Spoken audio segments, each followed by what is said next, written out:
All righty. Well, hello, everyone. Welcome to Steve Couper's podcast for aspiring real estate investors. In each episode, we connect with seasoned investors and or subject matter experts and ask them questions and see if we can actually share some of the tips and tricks and keys to success as real estate investors. So before I go too far down the road, though, I'd like to remind everybody to hit the like button. Make sure you hit the subscribe button if you haven't already. And after watching this, if you enjoyed it, I hope you feel free to share it with your friends and help pass it along. The more the merrier. So today, it's a really good day. I have the opportunity to introduce this power couple, Sean and Roz Woodland. They are Sean is my coach.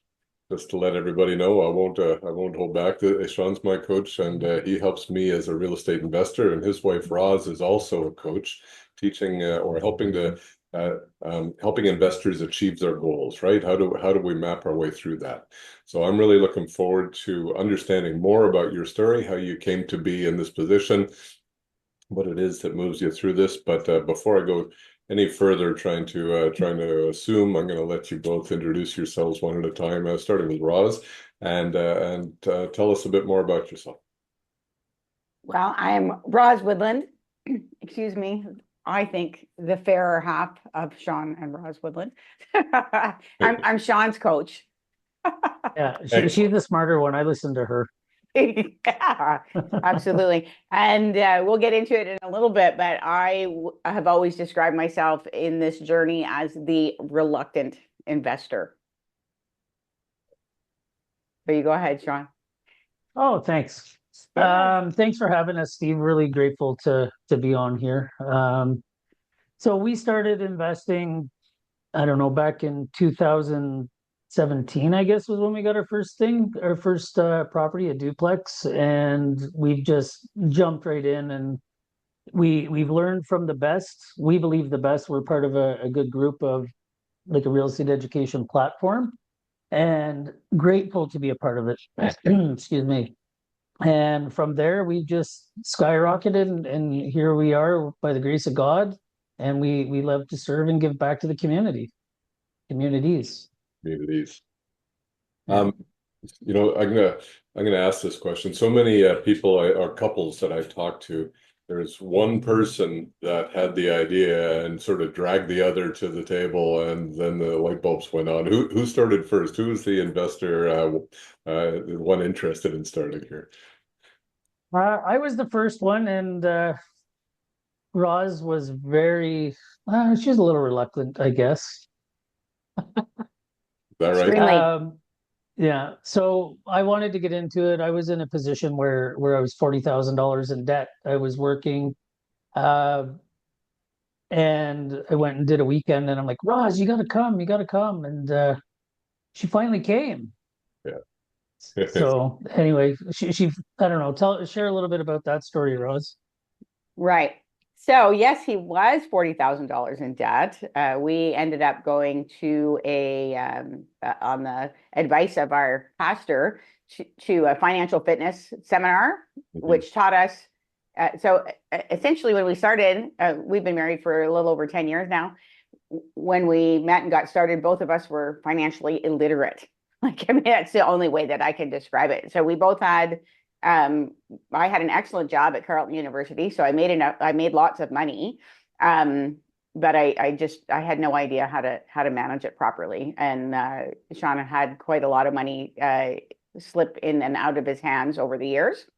And once we got a grip on how to manage our money, everything started to change from there.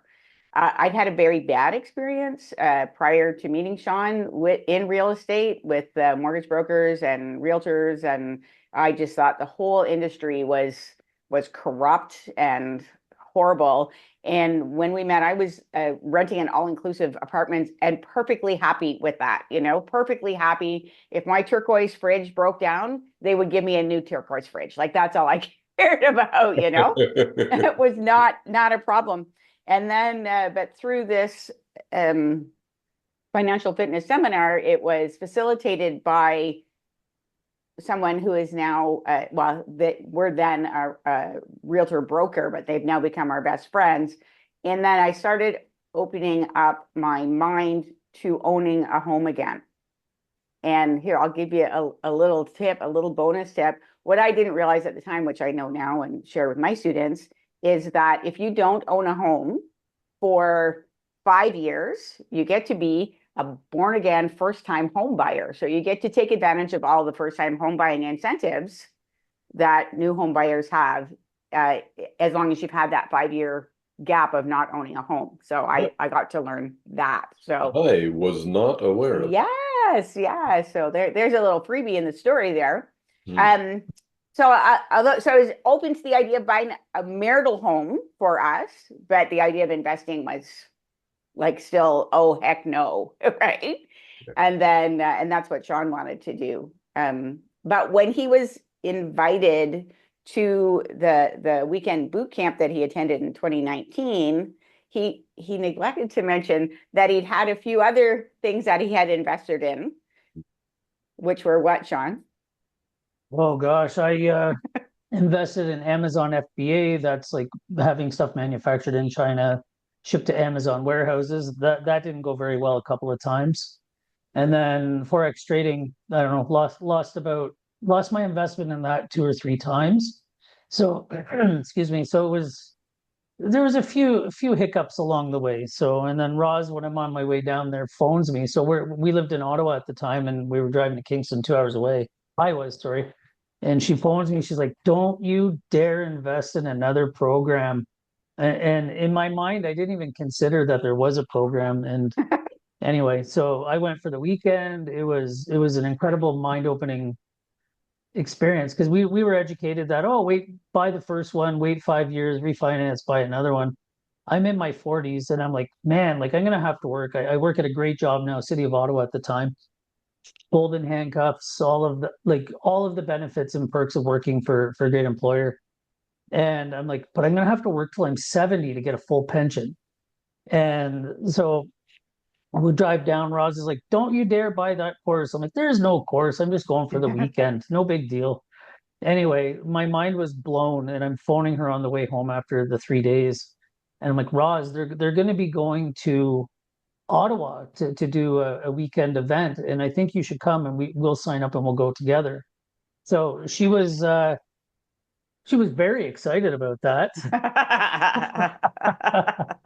Oh yes. But she agreed, and we went, and it was enlightening for her, like to see and then to learn that the community wasn't a bunch of people who were just out to get rich off other people. There was genuine, like people genuinely cared about you and cared about your well-being and wanted to see you succeed. So that really spoke to Roz. And they were of faith. So like she was talking about her faith, and the room was full of people that shared the same faith as her. So You know what? I've found it to be quite magical as well. So and like yourselves, there's a bit of a balance on the teeter-totter where I'm running forward, trying to actually get through the door, and my wife's trying to pull me back, saying, "Wait a minute, let's think this through." Very cool. So you started off investing 2019, and you've at what point did you decide that you also wanted to coach others? And were both of you in that, or was that a one at a time, one after the other scenario? Of we'll just say the group. Is that okay that we're part of? course. Yeah. So we're with Wealth Genius, and when Alfonso, we became really good friends. We go out, we have dinner, we do stuff together, and we ended up being the first group of people after COVID come down. Like we were being coached through COVID, and there was a group of people who graduated the program, and he took some of those people that he trusted and knew that would care about other people, and he did a coaching training to start training coaches for Wealth Genius because he couldn't do it all himself, and whatever his story is. So we got involved in that, and part of my why that I learned is helping people to live better lives and helping them because I came from a pretty rough start. Like my life in the beginning was rough. I never had anybody to help me or educate me and guide me until later on in life, much later on. I had all bad influences. I had people that didn't understand or know business. So learning that that's what a lot of people require is somebody to hold their hand and give them that love and that caring and the tough love, the soft love, all of that stuff. So my why again is helping people to live good lives like I do and educate people, because without that, people can spin their wheels. And if we have that opportunity to give back and serve our communities and serve people, then I've done a good thing. Like I've helped change lives, whether it's the person who wants to invest in real estate or for the fact maybe the person I'm coaching is going to bring in somebody off the street and rent them an apartment, which is going to change their life too, potentially. So it's a trickle effect. You help one person and it's like the ripple effect goes across the pond. So that's why I coach. I love it. I love it. I'm guessing it's all been sunshine and roses, no issues, no problems. Oh, never problems. Roz, why don't you answer that? Wow. Well, I would like to add a little bit. So my story differs a little bit from Sean and my motivation and whatnot. So through the process of attending boot camps, and because you're always at a different part of your education, right? We're always lifelong learners, all of us. So when we attend the boot camps, they're essentially all the same boot camp, but you're at a different part of the journey. So you hear a different part. And at one point, and again, it was a couple of years ago, and I was already a coach, but I could never quite put my finger on that resistance, like why I was so resistant. And it came to me actually at a boot camp. I think we're in London or something, like Windsor. And I remembered that when I was a girl, like about 8 years old, that my father had left his federal government job to become a land developer, so that was quite a while ago. And there was no communities of practice. There was no internet. There was no, meetups. There was no groups. And that decision, because he also felt restricted in his life, and but it changed the dynamic of our family like exponentially, right? So because there was no longer that safety net, we didn't have a paycheck coming in every 2 weeks, and my parents started arguing all the time because there was a lot of fear for my mom. And the summer before, when I was 8 years old, I was really looking forward to going to Girl Guides, starting Girl Guides with all my friends. We talked about which badges we were going to get and all that stuff. I was incredibly excited. And come September, my mom sat me down and she said, "There's no money for you to go." And then I was devastated, right? So then I felt, remember, I'm 8 years old, so emotions are big, right? I'm left out. I'm not going to be able to do what my friends do. I was already, left out of the Adidas ROM and all of the brand name stuff that kids were wearing. I already didn't have that, but not being able to do this one thing that we talked about all summer I was devastated. I was really devastated. And then, so when Sean said that he wanted to invest in real estate, all that thing, right? That resistance brought me right back to being 8 years old again. Like, now you want to bring this monster that made my parents fight all the time and told me that there was not enough money for me to do this one thing. You want to bring this into our marriage? Like, oh, heck no. Right. But it took me a couple of years to realize that that's what it was. So that changed how I coached at that point, right? Because we have this philosophy that it's mindset, knowledge, action, and it really does start with mindset. And until I could wrap my mind around what it was what was causing me resistance, and then that revelation allowed me to say my why, my reason for coaching is so that no child ever has to hear a parent say, "There's no money for you to belong." Well, right. And that I know that changed everything for me. Yeah. That changed everything for me.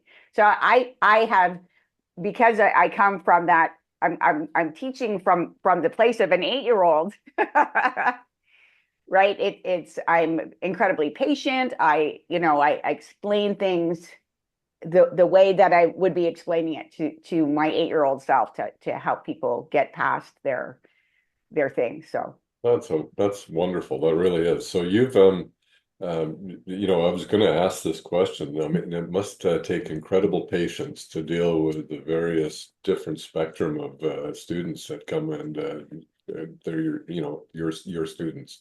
Um, Patience is a virtue in so many different parts of our lives, but clearly, as a coach or a mentor, and you're trying to help somebody reach their goal, um, challenges that they face, the lessons that they're learning. How do you how does this fit into your goals as coaches for those individuals? Like, how do you help somebody through the challenges? It's a great question. Excuse me. Probably about I three think, in one, I think. But pardon me. I probably threw three questions together in one there. Sorry about that. Um, Students come from a different level of experience all around. Like some people come in with zero experience, but they want it. They want it so bad that they're willing to do whatever it takes. And then we have other students that come in that we coach that are experts. Like they're doing it full time. They're already in the industry and they're doing everything. And I mean, even us, we learn. Well, I'll speak for myself. I learn from my students, the ones that have zero experience, and the ones that, like, the whole range. I learn something from all of them, because there's always, like, we have gaps in our education as well, and maybe it's mindset, maybe it's something. But when students come in, we just patience, because if you're not patient with somebody and they don't feel that they can trust you, and they feel afraid to tell you, oh, I didn't get my homework done this week, I wasn't able to do this, or whatever the case was, they're not going to open up, and they're not going to do their best. They're always going to be coming in guarded. So I like to just be very patient, do my best. Sometimes I'm human. I get a little frustrated. Like, why didn't you just watch the videos instead of that Netflix series? But at the end of the day, everybody has whatever's going on, and I have to learn that too. So, like, people need to disengage sometimes. But yeah, hopefully I answered that question. Went off on a bit of a tangent, but Oh, it's good. How about you, Roz? Well, I think we, as coaches, we're part coach and part counselor. And as I said, because I, through my own journey, was able to identify what my biggest hurdle was, that those are the questions. I'm a huge advocate. If you talk to any of my students, you would say you want better answers, you have to ask better questions, right? And we do some masterminds in our home where we talk about relationships and the hard questions that you have to ask people. And the only way to ask those hard questions is to get comfortable with being uncomfortable, because it's when you're, if I'm asking you, Steve, what is the worst investment that you ever made, and what made it the worst investment? Right? So that can be a really telling question. And the answer to those questions usually surprise you, the answers, because it's not usually about money. It's usually about something much more than money. And those are the questions that are going to get you to the heart of whatever the issues are, and why people are resistant to moving forward, why people are resisting. Like, if I was going to tell you, I had said earlier that prior to coming here, I'd had a really bad experience with realtors, and it's actually not what I think I said, mortgage brokers, but it was the bank. The bank was my mortgage broker, right? So at a time where I didn't have that financial literacy, and the bank kept offering, oh, we'll just, we'll reconsolidate. So we'll put all that debt on your mortgage because you have the equity build up in your house, and then you get to keep your lines of credit and your credit cards and all that stuff, but without that extra education to say, but holy cow, will you stop with the credit? We keep just getting a mortgage advance. And then when we had gone to sell a house, and we rented it to my realtor's daughter-in-law first, before the house this closed. wasn't with me, by No, the this way. wasn't with Sean. This was before Sean.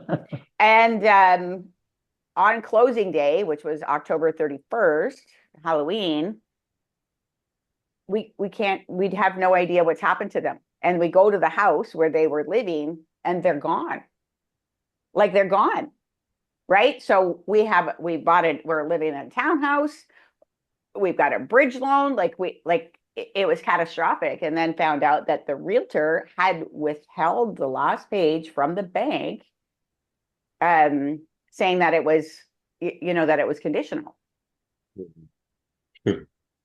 So, then when I questioned her, like, why would you do, and she was a friend. And I said, why would you do that? I was trying to help. I thought I was helping. So you thought that breaking the law and not advising me, because I'm not an investor at that point. I'm just a homeowner, right? And now I'm in a real pickle. Like now I was in a real pickle. So I mean, that was a really horrible experience. So of course, when Sean comes, oh, let's be a real estate investor. I'm like, oh, I have to deal with the banks and realtors? No, thank you. No, thank you. Right. So now coming from all that experience, that was a terrible thing that happened. But you know what? Now I have the opportunity to share that with other students, to say, you know what? This terrible thing happened to me, and this is what I learned, and this is how you can get through it. And in our community of 1,300 other real estate investors and students and everybody who's learning to get better at it, there's just that wealth of experience. And as you know, because you're part of this community, everybody's incredibly helpful who has faced this issue, and everybody will chime in, those who have faced it, and so you get to have more voices in the choir to help you through whatever your challenge is. Community truly is magical. It really is. And that was the big thing, right, that I found at that boot camp that I went to in March 2020, right, was like, okay, I was so skeptical and very closed. I mean, I had my arms, everything about my, who I was, arms crossed and scowl on my face, was just like, I don't, like, you people aren't real, it's just going to be,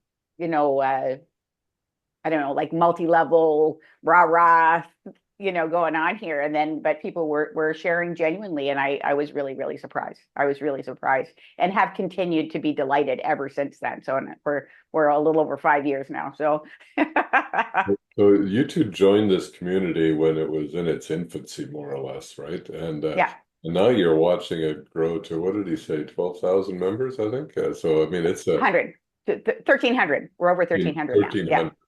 So 13. We were students number 12. Wow. Yeah. So how's that experience, watching this exponential growth and your coaches? I mean, at the beginning, how many students did you have at once, and now how many do you have going on at the same time? Like and how's the workload? Is this manageable? So watching the community grow, like, let's just say everybody that's in the group now has it a lot easier than we did, because there was only however many people in the group that we could collaborate with and work with and partner with. Now you have like this massive group of people. So you're going to find whatever answer you need. You're going to find whatever business partners you need at a much easier time than Roz and I did. So everybody coming in now is in a great position. When we started coaching, I think I had personally, I don't know, maybe 5 or 10 students. And again, it always fluctuates. People graduate, we get more students, they come in. Right now, I probably have about 25 or 30 students on my roster, and some of them take breaks, some of them they have to go deal with life, and then they come back. So it's pretty easily manageable. I don't know, I coach Monday to Friday, that's it. I take my weekends, and everybody fits into that time slot, the time frame. So it's pretty good. Like, and then people have life situations come up where they need to step back for a week. They'll call, I need to postpone or whatever, which is okay. Like, because we have issues that come up as well. Like maybe want to go to Dominican or something. Right. How about you, Roz? I'm just kidding. I shouldn't have minimized that. So yeah, I have chosen to have much fewer students than Sean. Okay.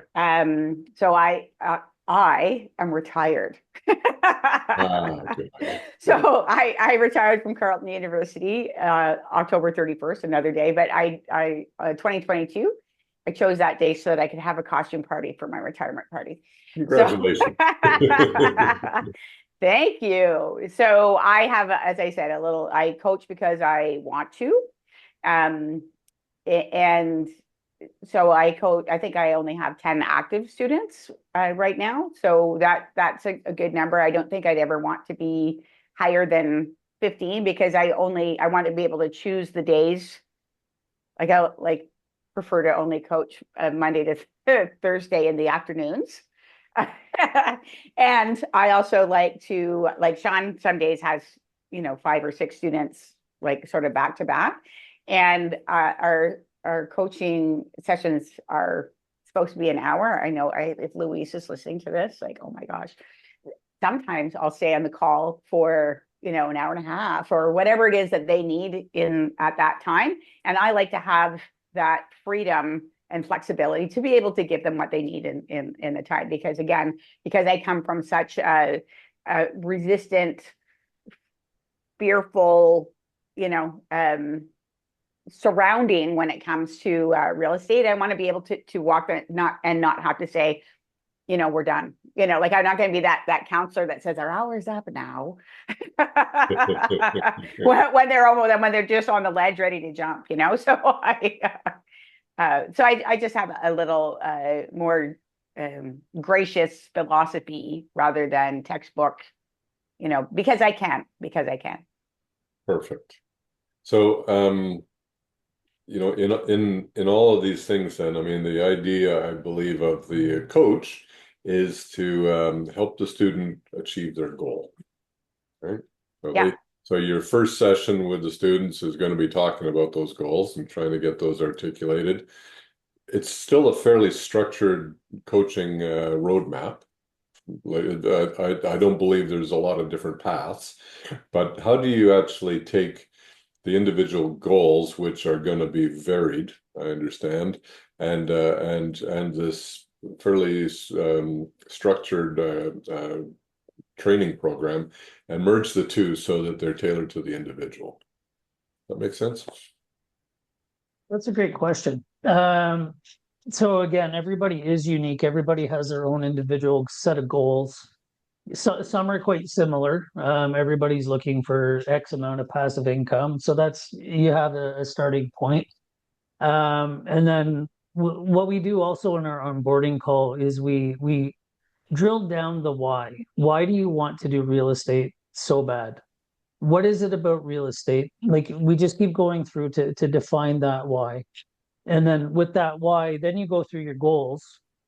And then every decision should be based on your goal. So here's your goal. You want to earn 10,000 a month passive income. So then you're going to start down here, and every decision you make, like we're gonna help try to the foundational videos which help structure the education. So you're learning in an organized manner. You're foundationally building you're building your foundation solid. You're gonna then go from there with different things. So every decision based on your why and your goal should be to get you to that goal, so you don't veer off and go down the wrong path, which isn't going to get you anywhere near it. And everybody's different. Everybody has different outcomes that they want, different timelines, and different set of circumstances. So we just try to keep people focused. I think that's the key. Ask the good questions. Why do you want this? Bring them back and remind them when it gets hard. Roz? Well, I generally try and start every coaching call asking this question, which is, if you were my student, I'd say, Steve, remind me of your why. Right? So it's not really to remind me, it's to remind you. Don't tell any of my students. But so that when we get into it and I'm saying, so did you go to any walkthroughs this week? No, my kid got sick, or this, that, and the other thing. I'm like, okay. And then, occasionally there might be, so you want that financial freedom, or whatever that case is. How do you feel again, the questions, right? Those good questions. How do you feel your results do you feel that your results reflect the effort that you put in this week?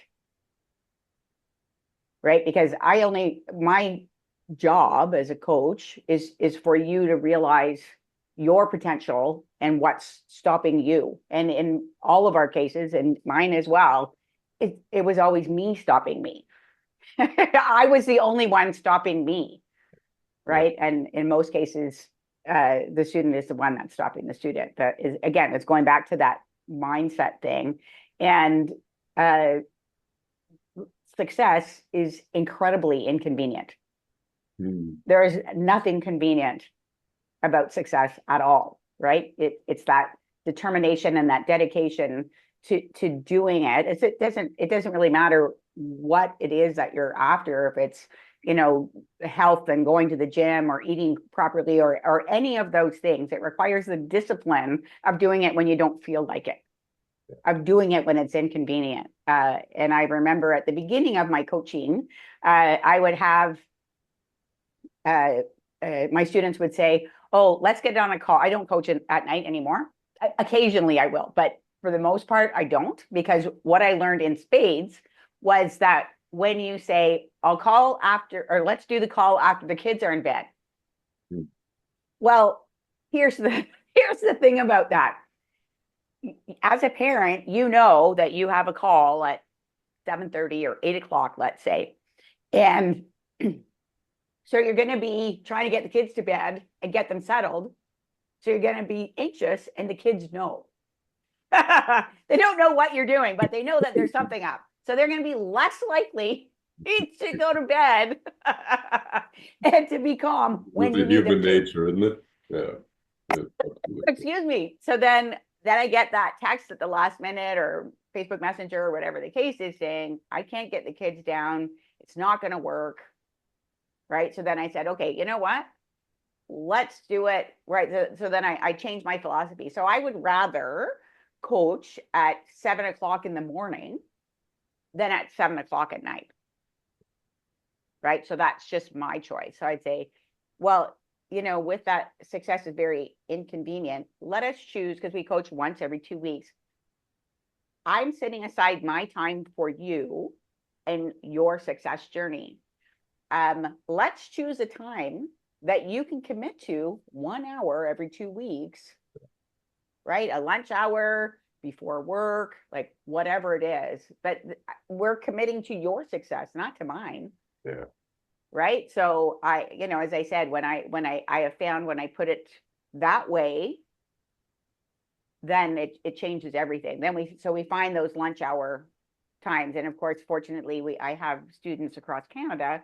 So a 12 o'clock call with my BC student is 3 o'clock in the afternoon. That works great for me. Right. So I'm really good at 3 o'clock in the afternoon. Yeah. Sean and I have got it set already. There you go. He gets to enjoy a nice lazy morning, and I'm rushing around here, but at 6 o'clock in the morning, I'm ready. Yeah. There you go. Exactly. You are an early riser. Oh my goodness. I admire that. What time are you up here? Like 3 in the morning? So we've talked about it, and I think I've got it covered throughout the course of this podcast. But one of the questions I really want to hone in on is the individual's why, the goals, and what the success looks like, and what it's going to, you know. So as you're going through this, you're helping others. You're working on your own investments as well. What is how has your why changed? What is it looking like now? What is your goal, Sean? Oh, wow. So it's evolved quite a bit. So in the beginning, my why, without digging too deep in it, was, oh, I need to have security for my future. That's where I started, and then drilling it down, finding out that I had like security issues growing up, where I didn't feel like I had enough ever. I'm in a bad place. So that was my security. My goal, the same as many people, I need $10,000 a month passive income when I started. That was where I was at mentally. And as we move on, the goal changes because we start getting closer to that security. We start getting closer to that financial goal. So we're working partners. We're working on acquiring properties using investor money and partnering with other people. And now, after all the time and by the grace of God, the success that we've had doing what we do, my goal is completely changed and my why is completely changed to be away from myself because it's not about me anymore. We've achieved those goals essentially. And now it's just about serving. For me, it's serving people. My goal now is well, for our goal, we're transitioning more into passive. We're going to start getting rid of some of our smaller duplexes and fourplexes, take that money, put it to work, which is going to free up more time to give out to other people and help people achieve their dreams as well. So, and my why again is doing that, serving others. That's what it's about now for me. Roz? Well, Sean was, when he was speaking there, just reminded me. So at the boot camps, we learn, and this is true for us as well, right? Because we started with the 2Zs and 3Zs, and I mean, it was a great initiation. And of course, what everybody that does it that way learns is that there's a limit, right? You're only allowed to own 10 doors in your own personal name. You're going to max out your income, your credit ratio with your income, and you can't get insurance on more than 10 doors personally, and so on and so on, right? So of course we learned you have to do commercial, 5 units or more. So, and many people that are in the game for a while say the same thing. I wish I had started bigger. What's the one thing that you would like people to know? We wish we'd started bigger. So that's where we're at. So I wish we'd started bigger. And as Sean mentioned, we're now looking at ways to transition out. One of the ways that we're transitioning out of our smaller, was working on a spreadsheet right before we came on the call, is that we're offering to our tenants the opportunity to buy the buildings, right? So they, if they're living, they're renting a duplex, upper and lower, side by side, whatever the case is. So I'm running the numbers and then presenting it to them to say, this is what it looks like. And of course, as a first-time home buyer, you can use your RRSPs as your down payment with 15 years to pay it back. So if we're selling a duplex for $500,000 and they get to, obviously, they get to jump into the game as an investor and benefit from the rent on the other side or out of the other unit, it usually ends up, in every case that I've run, every scenario that I've run, what they end up paying as a homeowner is less than what they're paying us for rent. And our tagline is do good and build wealth. And one of our measures of success is transitioning tenants into homeowners. Yes. And one of the things that we do when we're screening for tenants, of course, we run their credit checks to see how they're doing. And even without ever, suggesting to them that at some time they might want to own a building, because it seems that this, like the media is telling younger people today, home ownership is out of reach. Mm-hmm. Home ownership is out of reach. And it's not, right? Like, I will tell you right now, that's a bold-faced lie. Because we can help you. So what we do, if we have people have a credit score, say 633 or something like that, I mean, that's not great, but it's not terrible as far as tenants go. That's okay, right? But we'll get the opportunity to say to them, we can share with you that same financial fitness seminar that we took. It's online now. It's on Zoom. Of course, back in the day when we took it, it was in person, but it's live. Essentially the same people are teaching the same thing, and it's as relevant today as it was then. Because what I'll say to them is, ideally, you want your credit score to be at 720 or higher in case you ever want to buy a car. Right? I don't even go to a house, right? In case you ever want to buy a car, and you'll get the best lending rates. And so we're not pushing it on them, we're offering it to them. And many people, send them the link. I even send the link to people who we don't choose as tenants to say, this is a good place to start. This is where we started, right? So just having the opportunity to get people to start like that. And then, so I have these spreadsheets now where we can go to the tenants and say, is this something that you're interested in? So that we can dispose of our assets in a timely manner so that we're not whacked with a huge capital gain, right? We can do, well, this is what we're doing for 2025. This is what we're doing for 2026, that sort of thing. And then as we do that, we've now moved into a different place, like Sean said, not as, we're not out there looking for deals. We have our deal flow going on with the builder and whatnot. But what we can offer other investors, that one of the things is, you get around like module 9 or 10 and you start putting in offers and you want to get your first building. If you're buying, say, an 18 unit, you're a new investor, you're buying an 18 unit, you have all the money. Let's say you have let's say you have $500,000, in a HELOC or something, you have it. And then I will ask you, will you get funded? You personally are buying an 18 unit, you have the money to buy it, will you get funded? The answer is maybe not, because of course the lenders look at it like a business, right? To make sure that the income and expenses get you that debt service ratio of 1 to 1. But you may need a qualifier. You may need somebody who has the net worth. I mean, obviously, if you've got $500,000 sitting in your account somewhere, you probably have the net worth, but they want to also have somebody with experience. Right? So this is what we're offering now. We're saying to people, you know what, here's the deal. We can come on, we can be your qualifier. We have the net worth, we have the experience. So we can come into your corporation, we can help you get funded, we can help be your counsel, because this is your first deal. And then by doing that, after, like by the time your refi comes up, you now have the experience. You don't need us anymore in your next deal. You only need us for the first deal. So that's a better way forward for us, where we still get to coach and teach, but we don't have to go out and do all the work anymore. Lovely. Yeah. It was magical. We're running to the end of this podcast. If people want to reach you, how should they go about doing so? How do they reach us, Roz? That's right. Well, if you go to our website, woodlandrealtyinvestments.com, there's a Calendly link there. And then, of course, you can just reach out to us on Facebook. I'm Roz Woodland and Sean Woodland on Messenger, and any way you want.